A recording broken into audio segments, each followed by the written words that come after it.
আজকে পরিবেশ রসায়নের খুবই ইন্টারেস্টিং একটা এমসিকিউ সলভ করে দেব, যেটা ঢাকা বোর্ড 2022-এ এসেছিল। এই ধরনের কোশ্চেনগুলো যারা একটু মেধা খাটিয়ে বুঝে ফর্মুলাগুলো ভেঙে ভেঙে করতে পারে তারা খুব সহজেই এই এমসিকিউ গুলো সলভ করতে পারবে। কিন্তু যারা বই দাগিয়ে নর্মালি ফর্মুলা দেখে দেখে পড়ার চেষ্টা করে এবং এমসিকিউ গুলো মুখস্থ করার চেষ্টা করে তারা কিন্তু এই প্রশ্নগুলো সলভ করতে পারবে না।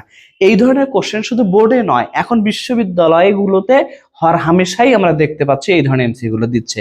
চলো এই প্রশ্নটার মধ্যে কোথায় ট্রিক্স আছে, কিভাবে তুমি সেটাকে কাজে লাগাবা সেই জিনিসটা আমরা একটু দেখিয়ে দেই। বলা হয়েছে কোন গ্যাসের তাপমাত্রা ও চাপ একসাথে দুইটি কথা বলছে, তাপমাত্রা এবং চাপ দ্বিগুণ করা হলে আয়তন কি পরিবর্তন হবে। আয়তনটা কি পরিবর্তন হবে যদি আমি তাপমাত্রাটা এবং চাপটাকে দুইগুণ করে দেই। তুমি নর্মালি যতগুলো পরিবেশ রসায়নের সূত্র পড়েছো একটু আমি তোমাকে বলি। তুমি পড়ছো একটা আয়তনের সাপেক্ষে একটা 1/p, অর্থাৎ তুমি বয়েলের সূত্রটা পড়েছো, বুঝতে পারছো তো। আবার তুমি পড়েছো ভি প্রপোর্শনাল টি, তুমি কিন্তু কি পড়েছো, চার্লসের সূত্র পড়েছো। আবার তুমি পড়েছো ভি প্রপোর্শনাল হচ্ছে এন, তুমি কিন্তু অ্যাভোগাড্রোর সূত্র পড়েছো। তাহলে তুমি আমাকে বলো তো, এই যে সূত্রগুলোর মধ্যে কিন্তু সবগুলো সিঙ্গেল সিঙ্গেল বলা আছে। একটা বলছে আয়তনের সাথে চাপের কি সম্পর্কটা হবে, আয়তনের সাথে তাপমাত্রা কি সম্পর্কটা হবে, ঠিক আছে।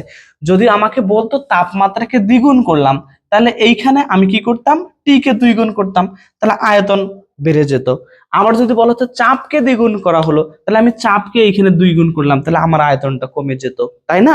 কিন্তু এইখানে বলছে তাপমাত্রা এবং চাপ দুটাকেই একসাথে করতে হবে, তার মানে এই পি এবং টি দুটাকেই কিন্তু একসাথে করতে হচ্ছে। তাহলে আমরা কিভাবে কাজ করব, এইখানে খেয়াল করো, যেহেতু এই দুইটা জায়গাতেই চাপ এবং আমার তাপমাত্রা আছে, সুতরাং দুইটা ভি যেহেতু একই, তাহলে আমি বলতে পারি একসাথেই যে ভি সমান সমান উপরে হলো টি, নিচে হলো কত বলতো, পি। আমি কিন্তু এই দুটো ফর্মুলাকে সমন্বয় করে, এই সূত্র দুটাকে সমন্বয় করে আমি এই ফর্মুলাটা পেলাম।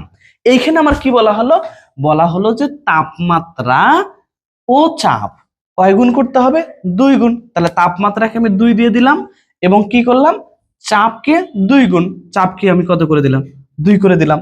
যদি আমি দিয়ে দেই তখন আমার আয়তনটা কি হবে, দেখো এইখানে আমার আগের তাপমাত্রা থাকলেও যা হচ্ছে, চাপ থাকলেও যা হচ্ছে, আর এখন আমি 2 গুণ করে দিলেও দুইটাই 2 গুণ 2 গুণ, তাহলে কাটা হলো। আগের তাপমাত্রাও যা আছে, চাপও সেম আছে, ওই অবস্থাতে আমার আয়তন যা ছিল 2 গুণ করলেও আমার ওই আয়তনের কোনো পরিবর্তন কিন্তু হলো না।